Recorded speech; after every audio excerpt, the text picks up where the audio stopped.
This call is now being recorded.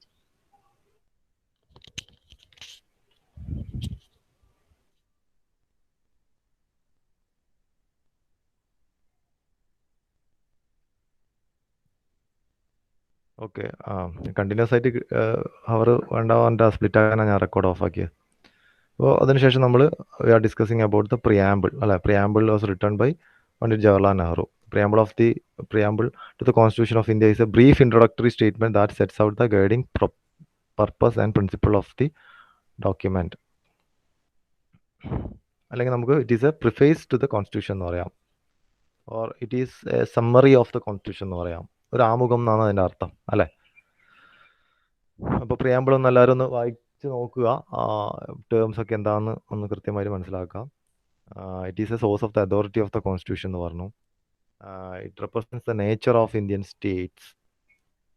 It put forward the objectives of the constitution and it gives the date of adoption. ഇത്രയും കാര്യങ്ങളാണ് അതിൻ്റെ features ആയിട്ട് വരുന്നത്, അല്ലേ?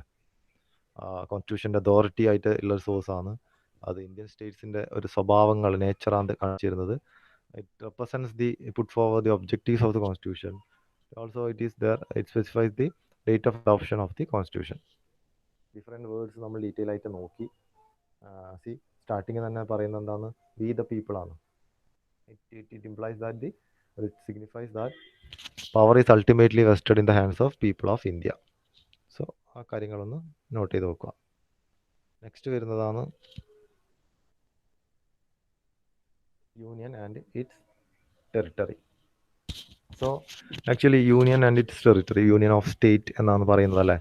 Union and territory എന്ന ഒരു section it comes from article 1 to 4 under part 1 of the constitution explains the union and its territory. അപ്പോൾ അതിനൊന്ന് ഓർത്ത് വെക്കുക. Article 1 to 4 under part 1 of the constitution explains the union and territory. Okay.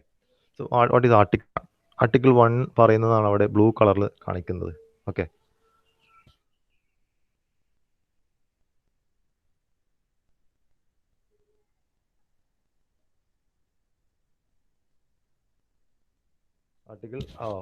Article 1 എന്താണ്? Article 1ന്റെ sub clause ആയിട്ട് എന്താണ്? States that India, that is Bharat, shall be a union of state, അല്ലേ? India, that is Bharat, shall be a union of state. Why they are giving two names here? India, that is Bharat. അങ്ങനെ പറയാനുള്ള കാരണം എന്താണ്?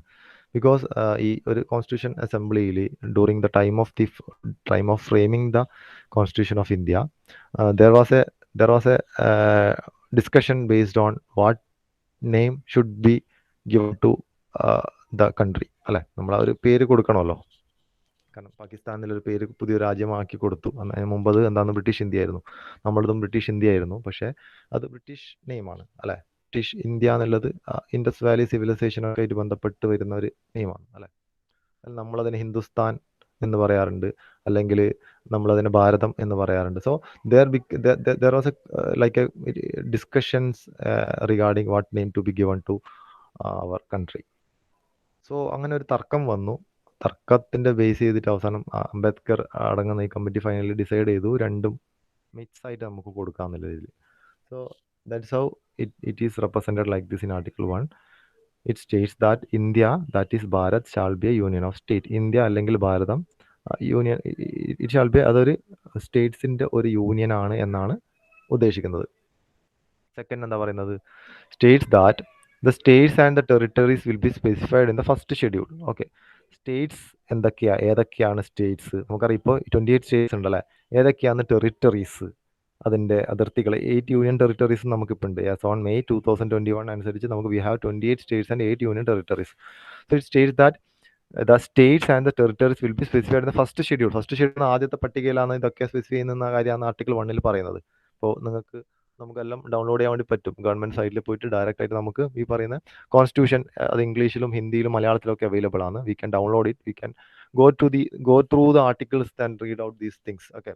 അപ്പോൾ ഇത് direct ആർട്ടിക്കിളിൽ എഴുതി അതേ sentence അല്ല, ജസ്റ്റ് അതൊന്ന് മനസ്സിലാക്കുന്ന രീതിയിലാണ് ഞാനിവിടെ കൊടുത്തിട്ടുള്ളത്. States that States and territories will be specified in the first schedule. Okay. Third എന്താ പറയുന്നത്? States that the territory of India will comprise the following. Indian territory will comprise the following. which all the following: the territories of the states, the union territories mentioned in the first schedule, കാരണം നമ്മളെ സ്റ്റേറ്റ്സും union territories എല്ലാം mention ചെയ്തത് first ഷെഡ്യൂളാണ്. And such other territories as may be acquired in future. ഫ്യൂച്ചറിൽ acquire ചെയ്യുന്ന എന്തെങ്കിലും പുതിയ ടെറിട്ടറീസ് ഉണ്ടെങ്കിൽ അതും. ഇത്രയും കാര്യങ്ങളാണ് യൂണിയൻ ഓഫ് സ്റ്റേറ്റ്സിൽ പറയുന്നത്. ഇതൊക്കെയാണ് ആർട്ടിക്കിൾ 1 പരാമർശിക്കുന്ന കാര്യങ്ങൾ. അപ്പോൾ യൂണിയൻ ആൻഡ് ഇറ്റ്സ് ടെറിട്ടറി വരുന്നത് മെയിൻ ആയിട്ട് എവിടെയാണ്? It comes under the part 1 of Indian constitution. Part 1 തന്നെ it comes under the from article 1 to article 4. So as of now, as on May 2021, there are 28 states and 8 union territories in India. Okay, എന്താണ് ഈ article 1 പറയുന്നത്? ഒരു കുറച്ചും കൂടി detail ആയിട്ടാണ് അടുത്ത സ്ലൈഡിൽ നോക്കുന്നത്. Article 1 describes India as a union of states. ഞാൻ നേരത്തെ പറഞ്ഞ പോലെ അല്ലേ, it describes India as a union of states and not as a federal system of states. Okay, so Dr. B.R. Ambedkar said that the Indian Federation was, even though it is a federation, we are not a 100% federation. We are just like a quasi federation. Okay, that Indian Federation was a union because it was indissoluble. Indissoluble എന്ന് വെച്ചാൽ it is indestructible എന്നാണ് ഉദ്ദേശിക്കുന്നത്. And no state had a right to separate from the Indian Union. അതാണ് അവിടെയുള്ള important ഒരു point. എന്താണ്? India is a union of state, but no state in India has the right to separate from the Indian union. പക്ഷേ American യൂണിയൻ്റെ കേസിൽ അങ്ങനെയല്ല. അതൊരു federal സംവിധാനം 100% പാലിക്കുന്ന ഒരു രാജ്യമാണ്. അവിടെ individual States can separate from that federal system or from that American union. Okay, so the country is one integral unit beside the fact that it consists of different states for the convenience of administration. Very very important. എന്താണ്? രാജ്യം എന്ന് പറയുന്നത് ഒറ്റ integral unit ആണ്. Then why this union of states? There are different states. It is formed, it is considered only for the convenience of administration. അഡ്മിനിസ്ട്രേഷൻ്റെ സൗകര്യത്തിന് വേണ്ടിയിട്ടാണ് ഇതുപോലുള്ള federal ആയിട്ടുള്ള അധികാരങ്ങൾ ഈ സംസ്ഥാനത്തിന് നിങ്ങൾക്ക് കൊടുക്കുന്നത്, അല്ലെങ്കിൽ ടെറിട്ടറീസിന് കൊടുക്കുന്നത്. അതിൽ യൂണിയൻ ടെറിട്ടറീസ് ഒക്കെ വരാം. Okay, only for the convenience of administration. So we are a union, we are a one country and there is no such boundaries, even though there are certain boundaries for different states. It is only for the administrative purpose because India is a very big country. Okay, അപ്പോൾ അതിന് ഒരു സെൻട്രലിൽ നിന്നിട്ട് ഭരിക്കാനൊന്നും പറ്റൂല. Okay, നമുക്കറിയാം ഫ്യൂച്ചറിൽ administration എന്ന് പറയുമ്പോൾ central administration മാത്രമല്ല അല്ലേ, കുറേ ഗവൺമെൻറ് വന്നു, സ്റ്റേറ്റ് ഗവൺമെൻറ് വന്നു. അതിനുശേഷം സ്റ്റേറ്റ് ഗവൺമെൻറ്റിന് ഫുള്ള് ഭരിക്കാൻ വേണ്ടി പറ്റുമോ?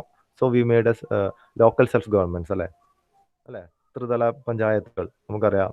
പഞ്ചായത്തും ബ്ലോക്ക് പഞ്ചായത്ത്, ജില്ലാ പഞ്ചായത്ത് എന്ന രീതിയിൽ നമ്മൾ വീണ്ടും ലോക്കൽ സെൽഫ് ഗവൺമെൻറ് പറഞ്ഞിട്ട് വേറൊരു ഗവൺമെൻറ്റും കൂടി ഫോം ചെയ്തു. അങ്ങനെ 3 കാറ്റഗറീസ് ഉണ്ട് അല്ലേ, ത്രീ ടൈപ്സ് ഓഫ് ഗവൺമെൻറ്റ്സ് ഉണ്ട്. Okay, so India is A quasi federation. അത് ഫസ്റ്റ് മനസ്സിലാക്കുക. Also India is an indestructible union of destructible States. എന്ന് വെച്ചാൽ എന്താണ്? Indian union is indestructible, but if the union, പക്ഷേ ഈ യൂണിയന് വേണമെങ്കിൽ, ഇന്ത്യക്ക് വേണമെങ്കിൽ എന്ത് ചെയ്യാം? സ്റ്റേറ്റ്സിനെ ഡിസ്ട്രക്ട് ചെയ്യാം. വേണമെങ്കിൽ സ്റ്റേറ്റ്സിനെ അങ്ങനെ പൊളിച്ചെഴുതാം. ഇപ്പോൾ ഈ കേരളത്തിനും തമിഴ്നാടും കൂടി ഒറ്റ സ്റ്റേറ്റ് ആക്കി മാറ്റാം. അതിനുള്ള അധികാരമൊക്കെ ആയിരിക്കേണ്ട യൂണിയൻ ഉണ്ട്. But A state doesn't have such എന്താണ് such power to do that. So India is an indestructible union of destructible states. But America, USA എടുത്തു കഴിഞ്ഞാൽ it is an indestructible union of indestructible states എന്ന് നമുക്ക് പറയാൻ വേണ്ടി പറ്റും. എന്ന് വെച്ചാൽ ഇന്ത്യൻ കോൺസ്റ്റിറ്റ്യൂഷൻ അല്ലെങ്കിൽ ഇന്ത്യക്ക് വേണമെങ്കിൽ ഇന്ത്യയുടെ മാപ്പ് പൊളിച്ചെഴുതാൻ വേണ്ടി പറ്റും. ഇപ്പോൾ മാപ്പ് പൊളിച്ചെഴുതാൻ വേണ്ടി പറ്റും. ഓക്കെ, ദാറ്റ് ഈസ് അതാണ് അവിടെ ഉദ്ദേശിക്കുന്നത്. We are one country like that. Again the phrases union of India and territory of India has to be differentiated. അപ്പോൾ എന്താണ് അത് നമ്മളൊന്ന് പ്രത്യേകം പറയേണ്ട ആവശ്യം. എന്താ? യൂണിയൻ ഓഫ് ഇന്ത്യ ഉണ്ട്, ടെറിട്ടറി ഓഫ് ഇന്ത്യ ഉണ്ട്. അപ്പോൾ union and territory of India എന്നാണ് നമ്മൾ പറയുന്നത് അല്ലേ. So what is union of India? What is territory of India? Union of India includes only the states enjoying the status of being members of the federal system and sharing the powers with the union. Okay, union of ഇന്ത്യയിൽ include ചെയ്യുന്നത് Indian സ്റ്റേറ്റുകൾ മാത്രമാണ്. We are 28 states as of now. But territory of India includes not only the states but also the union territories and such other territories as may be acquired by India in future. Okay, ഇന്ത്യയിലുള്ള ടെറിട്ടറീസും കൂടി include ചെയ്യുന്നതിനെയാണ് നമ്മൾ territory of India പറയുന്നത്. Territory of India means അതിലെല്ലാം include ചെയ്തു, സ്റ്റേറ്റ്സും include ചെയ്തു, territory include ചെയ്തു. ഇനി ഭാവിയിൽ ഏതെങ്കിലും ടെറിട്ടറി നമ്മൾ എക്വയർ ചെയ്യാൻ ഉദ്ദേശിക്കുന്നുണ്ടെങ്കിലും അതും കൂടി ഇൻക്ലൂഡ് ചെയ്തു. പക്ഷേ യൂണിയൻ ഓഫ് സ്റ്റേറ്റ്സ് അല്ലെങ്കിൽ യൂണിയൻ ഓഫ് ഇന്ത്യയിൽ ജസ്റ്റ് ആ യൂണിയൻ ഓഫ് സ്റ്റേറ്റ്സ് എന്ന് മാത്രമേ ഉദ്ദേശിക്കുന്നുള്ളൂ. അപ്പോൾ ആ ടേമിൻ്റെ ഡിഫറൻസ് ഒന്ന് മനസ്സിലാക്കുക. അപ്പോൾ അതൊക്കെയാണ് ആർട്ടിക്കിൾ 1 പറയുന്നത്. ഇന്ത്യയാണ്, അത് യൂണിയൻ ഓഫ് സ്റ്റേറ്റ് ആണ്. ഇത്രയും കാര്യങ്ങളാണ് ആർട്ടിക്കിൾ 1 പറയുന്നത്. എന്നിട്ട് അവിടെ എന്തുകൊണ്ടാണ് അത് യൂണിയൻ എന്ന് പറഞ്ഞത് എന്ന് പറഞ്ഞു. Then what is union of India and union of territory differentiate എന്തൊക്കെയാണെന്ന് പറഞ്ഞു. Okay. Second article is article 2. Article 2 it deals with admission or establishment of new States. എന്ന് വെച്ചാൽ പുതിയ സംസ്ഥാനങ്ങൾ പുതിയ സംസ്ഥാനത്തിനെ ഇന്ത്യയുടെ ഭാഗമാക്കി മാറ്റുക, അല്ലെങ്കിൽ പുതിയ സംസ്ഥാനങ്ങൾ രൂപീകരിക്കുക. Okay. It deals with admission or establishment of new states. Parliament may by law admit into the union or establish into the union new states based on terms and conditions. Terms of conditions ഉണ്ടെങ്കിൽ നമുക്ക് ഈ പാർലമെന്റിന് full power കൊടുക്കുന്നുണ്ട് constitution. പുതിയ സ്റ്റേറ്റിനെ നമ്മളെ കൂടെ കൂട്ടാം, നമ്മളെ യൂണിയന്റെ കൂടെ കൂട്ടാം. ഇല്ലെങ്കിലോ നമുക്ക് പുതിയ സ്റ്റേറ്റ് രൂപീകരിക്കാൻ വേണ്ടി പറ്റും. അതിന്റെ എക്സാമ്പിളാണ് താഴെ പറയുന്നത്. എന്താണ്? Article 2 relates to the admission or establishment. ആ 2 പോയിന്റ് ഓർത്ത് നോക്കുക. Article 2 relates to the admission or establishment of new states that are not part of union of India. Union of ഇന്ത്യയുടെ പാർട്ടല്ലാത്ത ഒരു സ്റ്റേറ്റിനെ ഇന്ത്യയുടെ കൂടെ കൂട്ടാം, അല്ലെങ്കിൽ ഇതുവരെ പാർട്ടല്ലാത്ത ഒരു പുതിയ സ്റ്റേറ്റ് രൂപീകരിക്കാം. അത് രണ്ടിന്റെ എക്സാമ്പിളാണ്. പുതിയൊരു സ്റ്റേറ്റിനെ ഇന്ത്യയുടെ കൂടെ കൂട്ടിയതിന്റെ എക്സാമ്പിളാണ് Sikkim was not a state in the Indian union initially. അപ്പോൾ അത് ഏത് വർഷം എനിക്ക് ഓർക്കുന്നില്ല. അത് ഏതൊരു ആക്ട് പ്രകാരം നമ്മളെ ഇന്ത്യൻ യൂണിയനിലേക്ക് ചേർത്തതാണ്. അപ്പോൾ അതിൻ്റെ ഒരു എക്സാമ്പിളാണ് സിക്കിം. ഫോർ അഡ്മിഷൻ എന്നുള്ള ഇതിൻ്റെ എക്സാമ്പിളാണ് Sikkim. For establishment of new, പുതിയൊരു സ്റ്റേറ്റ് ഉണ്ടാക്കുക, നിലവിലെ യൂണിയന്റെ ഭാഗമല്ലാത്ത പുതിയൊരു സ്റ്റേറ്റ് ഉണ്ട്. അതിൻ്റെ എക്സാമ്പിളാണ് തെലുങ്കാന. ഒരു സ്റ്റേറ്റ് മുമ്പ് ഉണ്ടായിരുന്നതല്ല. അപ്പോൾ അത് ആന്ധ്രാപ്രദേശിനെ വിഭജിച്ച് തെലുങ്കാന ഉണ്ടാക്കി, ഉത്തരാഖണ്ഡ് ഉണ്ടാക്കി, അല്ലേ, ജാർഖണ്ഡ്. ഇതൊക്കെ examples for establishment of new states. So that is what written in article 2. Okay. അടുത്ത് വരുന്നത് ആർട്ടിക്കിൾ 3 ആണ്. Article 3 relates to the formation of or changes in the existing states of the Union of India. എന്താണ് article 3 എന്താ പറയുന്നത്? It relates to the formation of or changes in the existing states of India, states of union of India. എന്ന് വെച്ചാൽ already exist ചെയ്യുന്ന സ്റ്റേറ്റിന്റെ ഫോർമേഷനെയും അല്ലെങ്കിൽ അതിന്റെ മാറ്റത്തെയും സംബന്ധിച്ചാണ് ആർട്ടിക്കിൾ 3 പറയുന്നത്. ഫോർമേഷൻ എന്ന് പറയുമ്പോൾ ഇപ്പോൾ നിലവിലെ സ്റ്റേറ്റിന്റെ ബൗണ്ടറി മാറ്റി നമുക്ക് അതിനെക്കുറിച്ച് കുറച്ചും കൂടി വലുതാക്കാം. ഇപ്പോൾ കേരളത്തിനെ ആണെങ്കിൽ ഇപ്പോൾ മംഗലാപുരത്തിന്റെ ഭാഗം കേരളത്തോട് കൂട്ടിച്ചേർക്കാം, അങ്ങനെ ചെയ്യുന്നത്. അല്ലെങ്കിൽ ഒരു സംസ്ഥാനത്തിന്റെ പേര് മാറ്റുന്ന കാര്യം, അല്ലെങ്കിൽ അതിന്റെ അതിർത്തി മാറ്റുന്ന കാര്യം. ഓൾറെഡി ഇന്ത്യൻ യൂണിയനിലുള്ള സംസ്ഥാനങ്ങളുടെ മാറ്റവുമായി ബന്ധപ്പെട്ടിട്ടാണ് ആർട്ടിക്കിൾ 3 പറയുന്നത്. ആർട്ടിക്കിൾ 2 എന്താണ്? പുതിയതായിട്ടുള്ളൊരു സ്റ്റേറ്റിനെ ഇന്ത്യൻ യൂണിയന്റെ കൂടെ കൂട്ടുക, അല്ലെങ്കിൽ ഇന്ത്യയുടെ ഉള്ളിൽ തന്നെ പുതിയൊരു സ്റ്റേറ്റിനെ രൂപീകരിക്കുക എന്നതുമായി ബന്ധപ്പെട്ടതാണ് ആർട്ടിക്കിൾ 2 പറയുന്നത്. 2 ഉം 3 വ്യത്യാസമുണ്ട്. 3 എന്ന് പറയുന്നത് ഓൾറെഡി എക്സിസ്റ്റിംഗ് സ്റ്റേറ്റിന് മാറ്റങ്ങൾ വരുത്തുന്ന കാര്യമാണ്. എന്തൊക്കെ മാറ്റങ്ങൾ എന്നുള്ളത് ആർട്ടിക്കിൾ 3 നമുക്ക് നോക്കാം. Article 3 states that the Parliament may by law form a new state by separation of a territory from any state, or by uniting 2 or more states completely or in parts, or by uniting any territory to a part of any state. It deals with the following. എന്തൊക്കെയാണെന്ന് പറയുന്നത്? It states that the Parliament may by law form a new state by separation of a territory from any state. അതായത് already ഉള്ള existing സ്റ്റേറ്റിന്റെ അതിർത്തി മാറ്റി നമുക്ക് പുതിയ state ഉണ്ടാക്കാം. Okay. Or form any state, or by uniting 2 or more states കംപ്ലീറ്റ്ലി, 2 സ്റ്റേറ്റുകളെ യുണൈറ്റ് ചെയ്യാൻ വേണ്ടി പറ്റും. ഓർ ഇൻ പാർട്സ്, അല്ലെങ്കിൽ 2 സ്റ്റേറ്റിന്റെ പാർട്ടുകൾ തമ്മിൽ യുണൈറ്റ് ചെയ്യാൻ വേണ്ടി പറ്റും. ഒരു സ്റ്റേറ്റിനോട് കൂടി വേറെ സ്റ്റേറ്റിന്റെ പാർട്ട് കൂട്ടിച്ചേർക്കാൻ വേണ്ടി പറ്റും, അല്ലെങ്കിൽ ടെറിട്ടറിയും കൂട്ടിച്ചേർക്കാൻ വേണ്ടി പറ്റും, അല്ലെങ്കിൽ ഇതിന്റെ പേര് മാറ്റാൻ വേണ്ടി പറ്റും. ഓക്കെ. അപ്പോൾ അത് ഡീൽസ് വിത്ത് ദ ഫോളോയിങ്. എന്താണ്? ഫോർമേഷൻ ഓഫ് ന്യൂ സ്റ്റേറ്റ്സ്, പുതിയ സ്റ്റേറ്റ്സ് ഉണ്ടാക്കുക എന്നുള്ള കാര്യം. Alteration of areas of state, ഒരു സ്റ്റേറ്റിന്റെ ഏരിയയിൽ മാറ്റങ്ങൾ വരുത്താം. എങ്ങനെ മാറ്റങ്ങൾ വരുത്താം? ഏരിയ കുറക്കാം, അല്ലെങ്കിൽ ഏരിയ കൂട്ടാം. Okay. That is alteration of area of state That is either to increase the area of state or to diminish the area of state. Then alteration of boundaries or names of existing states. അതുപോലെ തന്നെ existing സ്റ്റേറ്റ്സിൻ്റെ ബൗണ്ടറീസിനെ മാറ്റുക അല്ലെങ്കിൽ അതിൻ്റെ പേര് മാറ്റുക. ഇതിനൊക്കെയുള്ള power ആർക്ക് കൊടുക്കുന്നുണ്ട് constitution? It gives to the parliament. So the constitution gives these powers to the parliament to do whatever. ഈ ഫോർ സൈഡ് ഞാനിപ്പോൾ പറഞ്ഞ ഈ കാര്യങ്ങളൊക്കെ ചെയ്യാനുള്ള പവർ പാർലമെൻറ്റിന് കൊടുക്കുന്നുണ്ട്. പക്ഷെ പാർലമെൻറ്റിന് ചുമ്മാ കയറി അങ്ങനെ ചെയ്യാൻ വേണ്ടി പറ്റുമോ? No. Thus parliament can increase or diminish the area of any state or can alter the boundaries or names of any state. അതൊക്കെ ചെയ്യാൻ വേണ്ടി പറ്റും. But parliament follows the following procedures in this regard. Parliament കുറച്ച് procedures follow ചെയ്യണം ഇത് ചെയ്യണമെങ്കിൽ. എന്തൊക്കെയാണ് procedures? First one, step one എന്താണ്? Either house of the parliament hello കേൾക്കുന്നുണ്ടല്ലോ എല്ലാവർക്കും? Hello. Yes, sir. Step one എന്താണ്? പാർലമെന്റിന് എങ്ങനെ ഈ കാര്യങ്ങളൊക്കെ ചെയ്യാൻ വേണ്ടി പറ്റും? Step one, either house of the parliament എന്ന് പറയുന്നത് ലോകസഭയാണ്. Okay, either parliament only on the recommendation of the president can introduce a bill giving effect to any or all the changes stated above. ഇപ്പം ഞാൻ പറഞ്ഞ ഈ article 2 അല്ലെങ്കിൽ article 3 പറയുന്ന കാര്യങ്ങളിൽ ഏതെങ്കിലും ഒന്നോ അല്ലെങ്കിൽ മോർ ദാൻ വൺ ചെയ്യണമെങ്കിൽ ആദ്യം എന്ത് വേണം? Recommendation from the president should be taken by the parliament. Okay, അപ്പോൾ അതിൽ റൂൾ ചെയ്യുന്ന ഏതാ?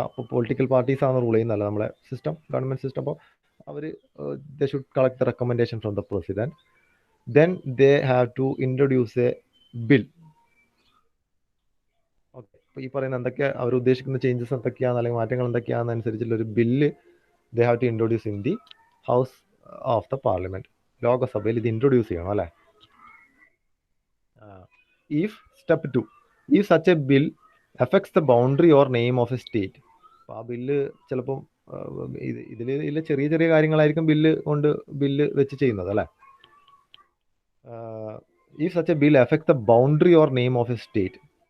അപ്പോൾ ആ ബില്ല് കൊണ്ടുവന്നു, ഇപ്പോൾ ഫോർ എക്സാമ്പിൾ ഒരു ബില്ല് ലോക്സഭയിൽ കൊണ്ടുവന്നത് അത് ഏതെങ്കിലും ഒരു സംസ്ഥാനത്തിൻ്റെ ബൗണ്ടറിയായി പ്രശ്നം ചെയ്യുന്നുണ്ട്, ബൗണ്ടറിയുമായിട്ട് ബന്ധപ്പെട്ടതാണ് അല്ലെങ്കിൽ അതിൻ്റെ പേരിൻ്റെ ആയിട്ട് ബന്ധപ്പെട്ടതാണെങ്കിൽ then the president will refer the bill to the concerned state legislature before introducing it in the parliament for their opinion. അപ്പോൾ എന്ത് ചെയ്യും? അപ്പോൾ ഇത് പ്രസിഡന്റിൻ്റെ അടുത്ത് നിന്ന് ഒരു അപ്രൂവൽ വാങ്ങിക്കണം, റെക്കമെൻഡേഷൻ.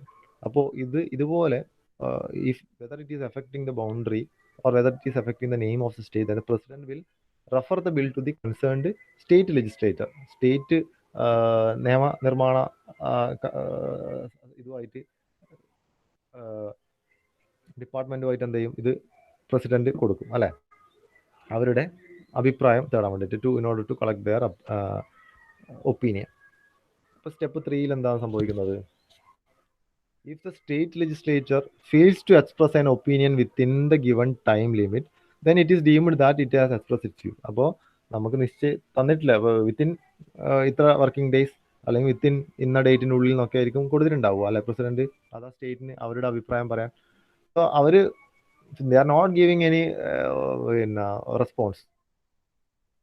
ഓക്കെ, ഇതിനൊരു റെസ്പോൺസ് അവർ തരുന്നില്ലെങ്കിൽ they are not giving any reply, അത് ഡിഫോൾട്ടായിട്ട് അവരത് ഓക്കെ ആണെന്ന രീതിയിലായിരിക്കും എടുക്കുക.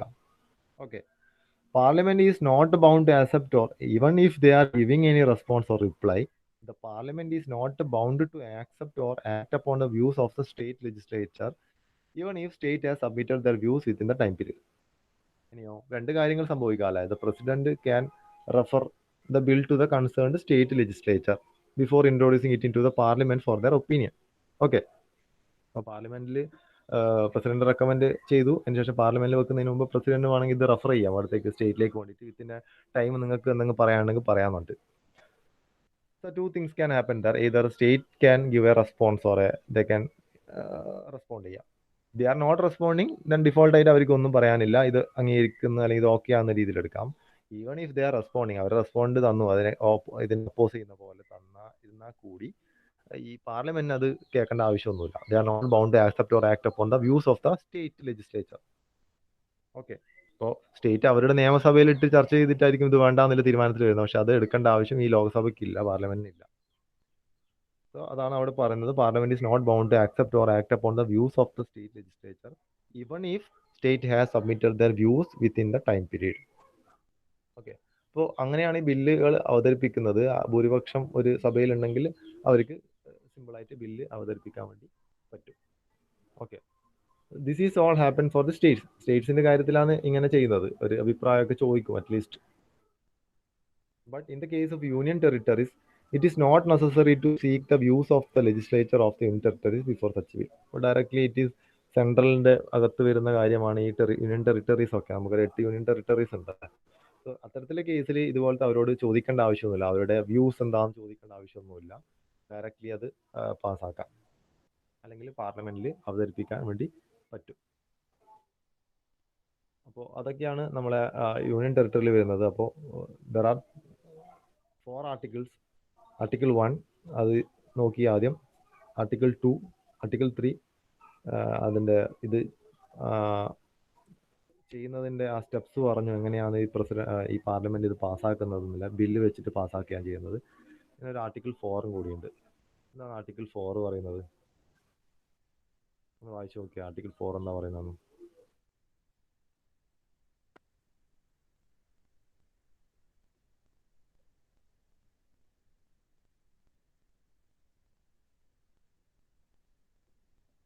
എന്താണ്?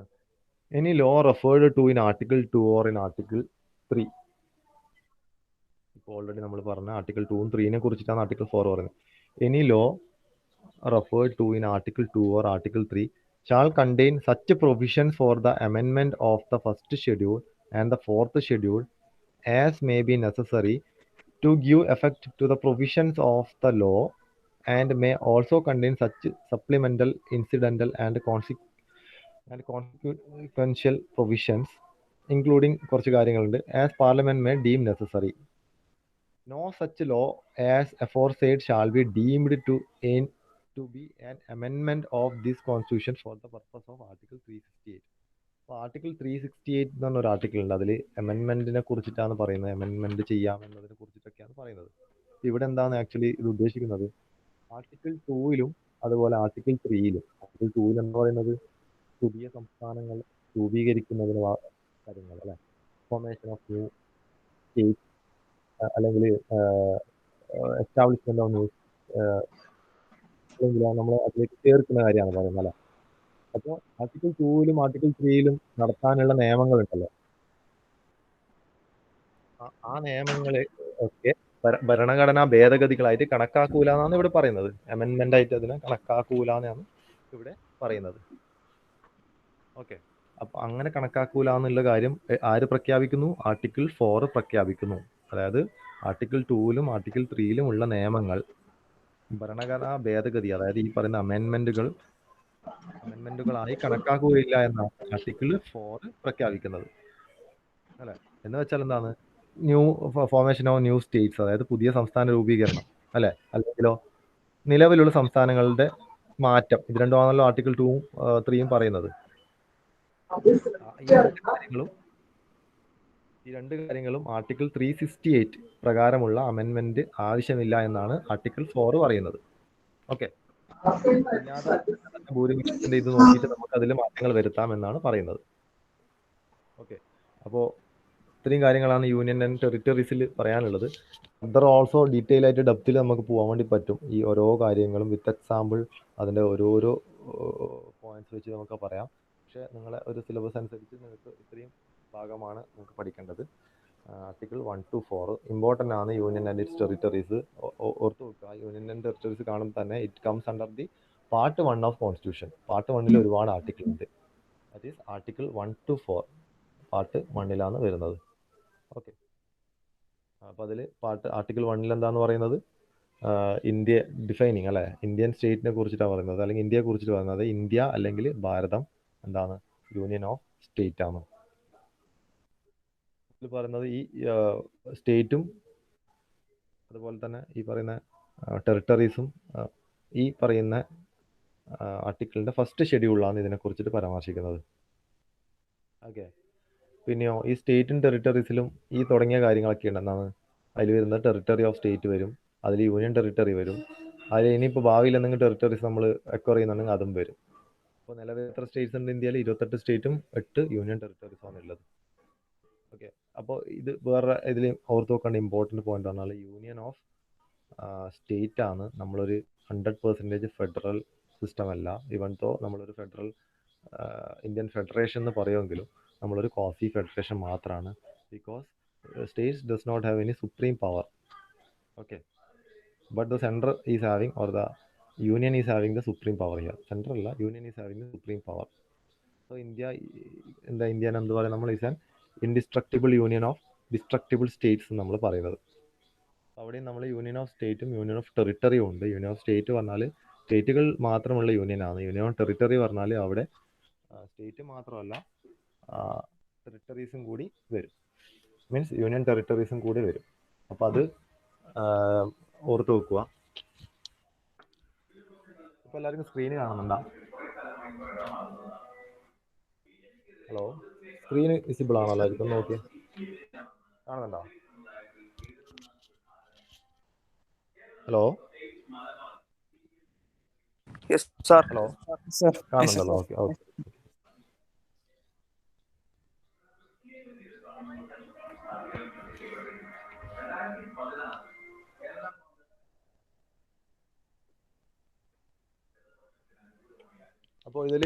അപ്പോൾ ആർട്ടിക്കിൾ 1 to ആർട്ടിക്കിൾ 4 വരെ നമ്മൾ നോക്കിയപ്പോൾ ആർട്ടിക്കിൾ 4 എന്ന് പറയുന്നത് എന്താണ്?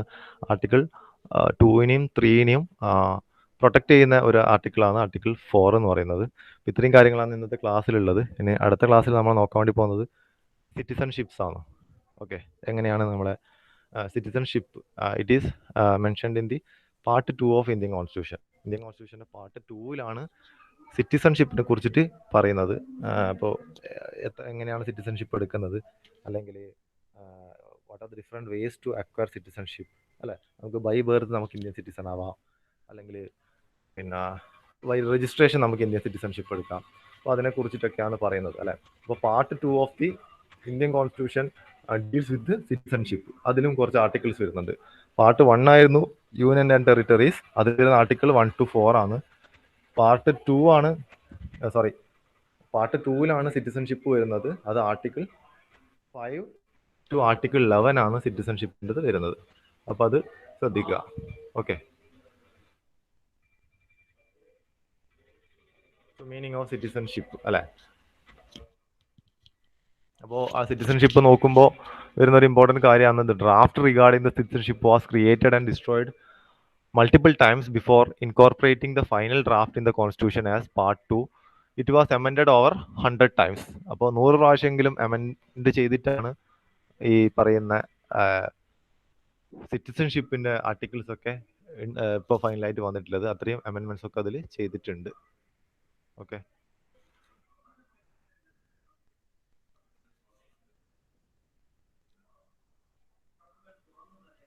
ഒന്ന് അറ്റൻഡൻസ് പറയണോ എല്ലാവരും?